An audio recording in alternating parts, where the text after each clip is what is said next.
అంశము థీమ్ ఏమిటంటే మీరందరూ అనగా మానవులందరూ శక్తి కలిగిన వారిగా ఉండండి, శక్తివంతులుగా ఉండండి.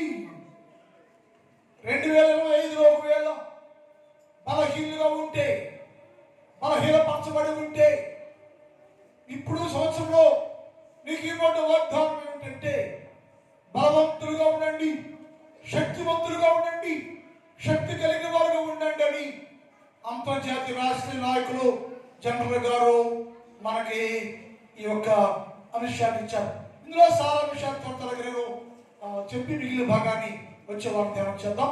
ఇక్కడ దేవుని వాక్యం అంటుంది, ఒక మనిషి శక్తివంతులుగా ఉండాలి, బలవంతులుగా ఉండాలి, శక్తి కలిగి ఉండాలి మానవుడు. ఎలా? మన భూలోకంలో భోజనం చేస్తూ ఉంటాం బలం కోసం, రకరకాల తింటూ ఉంటాం బలం కోసం, బూస్టులు హార్లిక్స్లు తాగుతూ ఉంటాం బలం కోసం, శక్తి కోసం. అవన్నీ శారీరకంగా సాయంకాలానికి తరిగిపోయాయి. ఏ మనుషుడు నిత్యము శక్తి కలిగిన వాడుగా ఉండాలి, శక్తి కలిగి ఉండాలి, బలవంతుడుగా ఉండాలి. శక్తి కలిగిన వాడుగా ఉండటానికి నువ్వేం చేయాలి? ఏం చేస్తే మనము శక్తివంతులుగా ఉంటామో లేఖనాల్లో మాట అంటే ఏం చెప్పంటే, యేసుక్రీస్తు ప్రభువుని ధరించుకున్న వారు ఎల్లకాలము శక్తి కలిగిన వారుగా ఉంటారు. ఎన్న బలహీన పడకోకుండా, బలహీనత లేకోకుండా క్రీస్తు యేసులో శక్తివంతులుగా ఉండాలంటే నువ్వేం చేయాలంటే క్రీస్తు యేసు ప్రభుల వారిని ధరించుకోవాలి అని రాయబడి ఉంది. రోమపత్రిక 13వ అధ్యాయం 12-14 చదువుతాం. 12 నుంచి 14 వరకు. నిరీక్షణ గలవారై సంతోషించు. రోమా 13:12 నుంచి రాత్రి చాలా గడిచి పగల సమీపంగా ఉన్నది.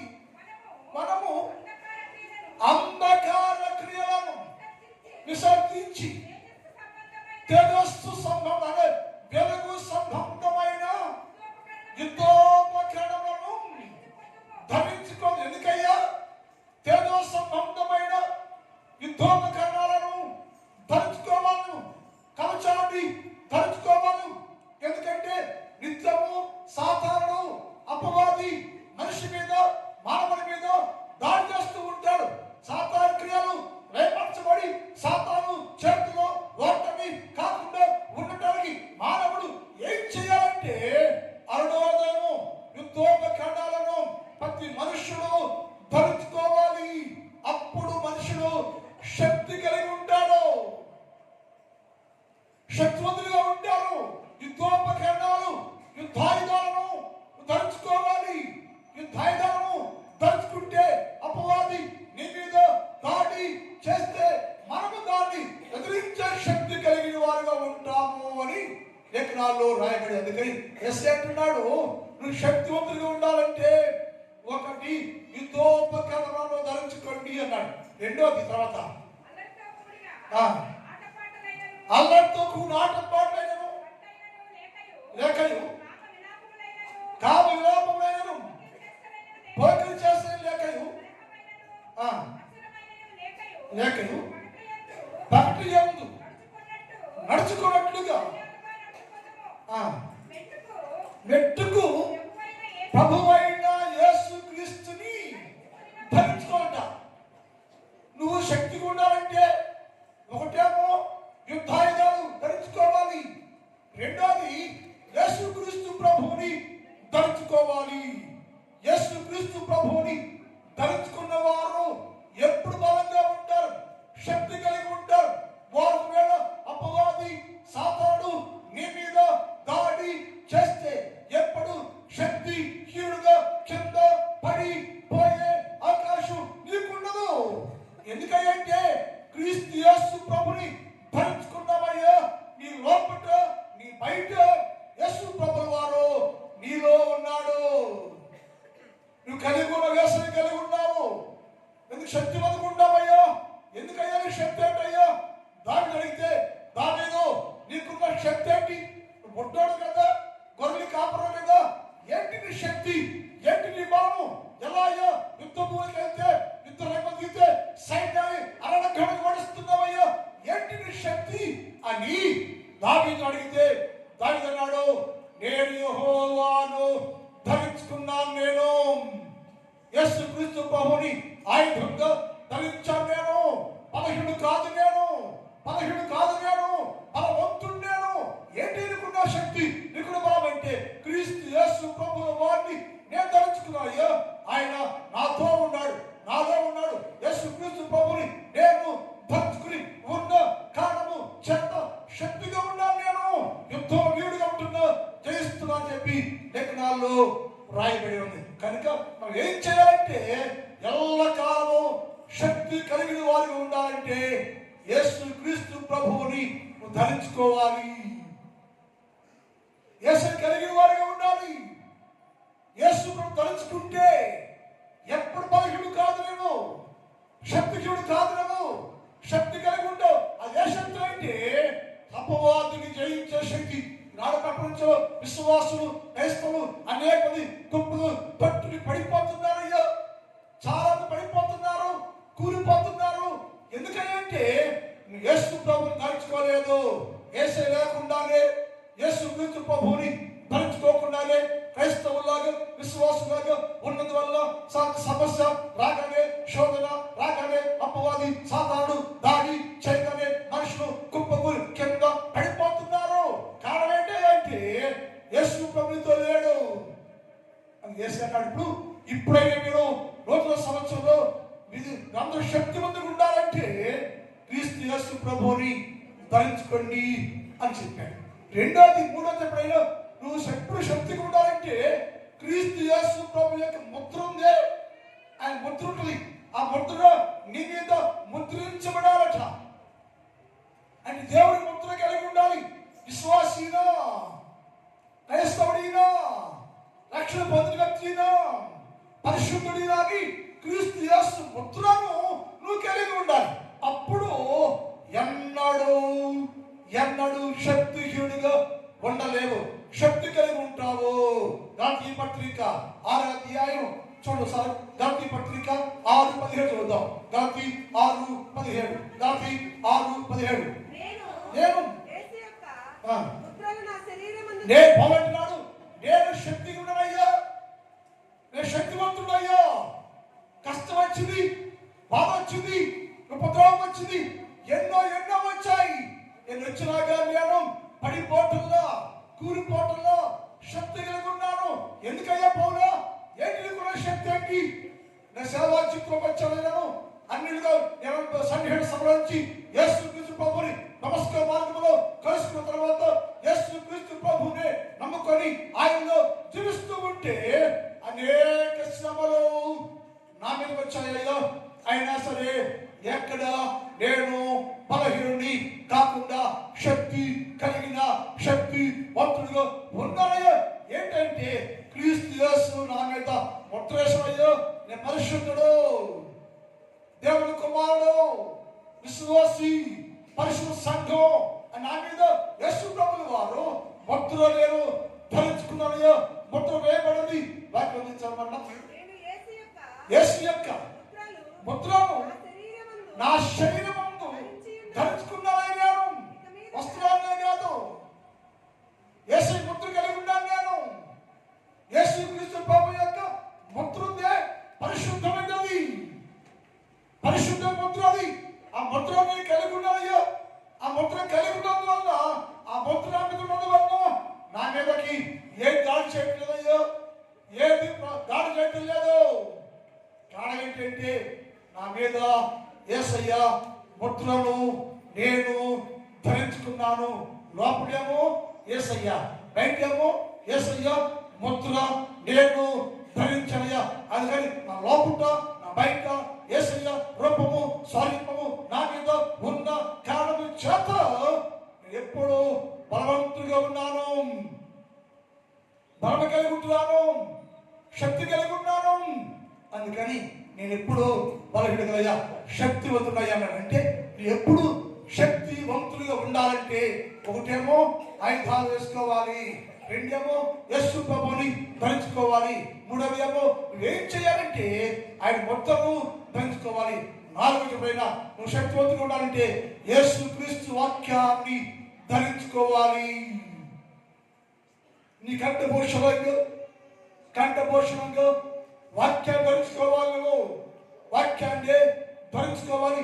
వాక్యాన్ని కలిగి ఉంటే, వాక్యం ధరించుకుంటే ఆ మనుషుడు ఎప్పుడు శక్తిహీనుడు కాలేడు, బలవంతుగా ఉంటాడు.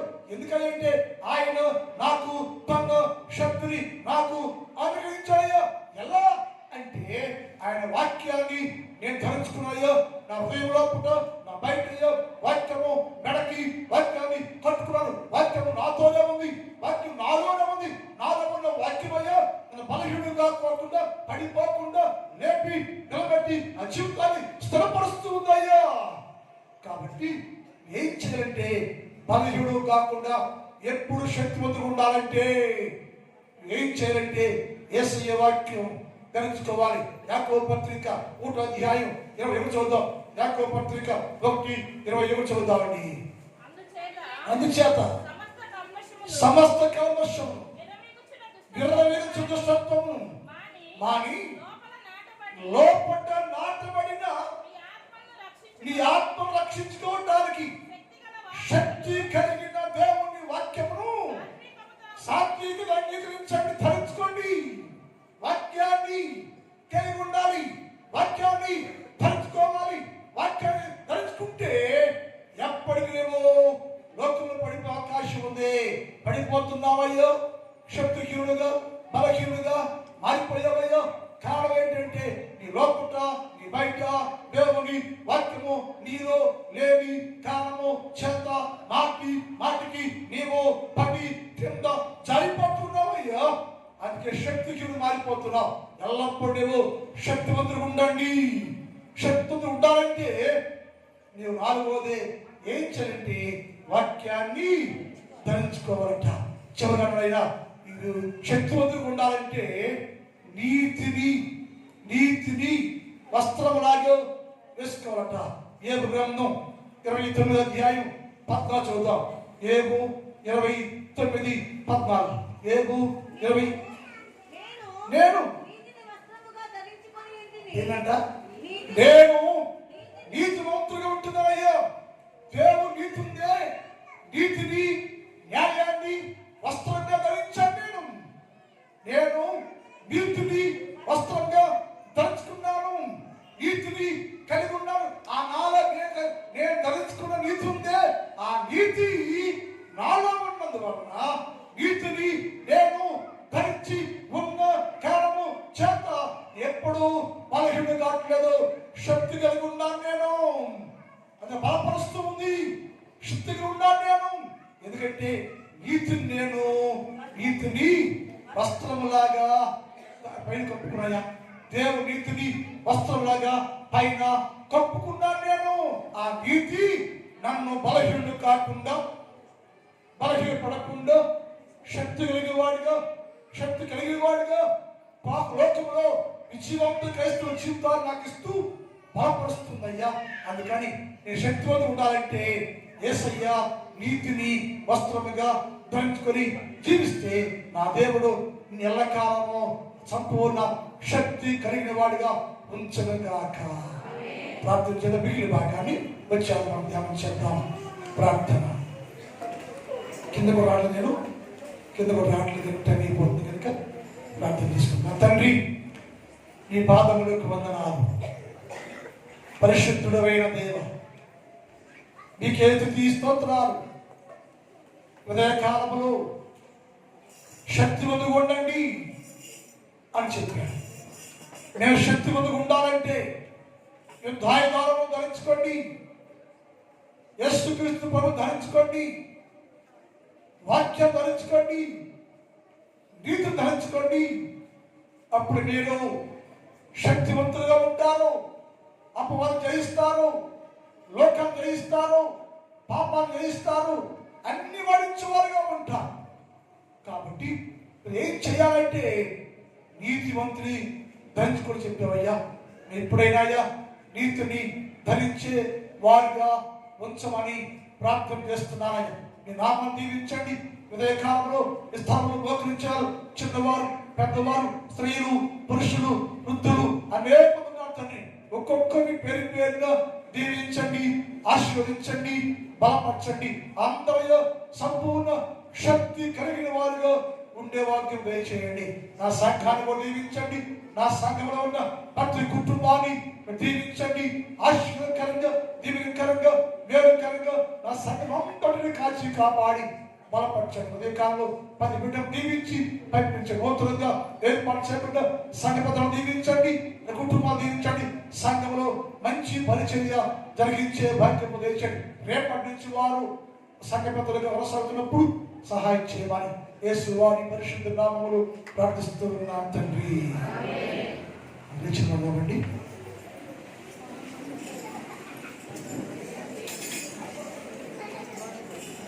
ఆశీర్వాదం మీద వర్షిప చేయోనిసా ఆశాతో నన్నియున్నాను నీ సత్య వాగ్దానము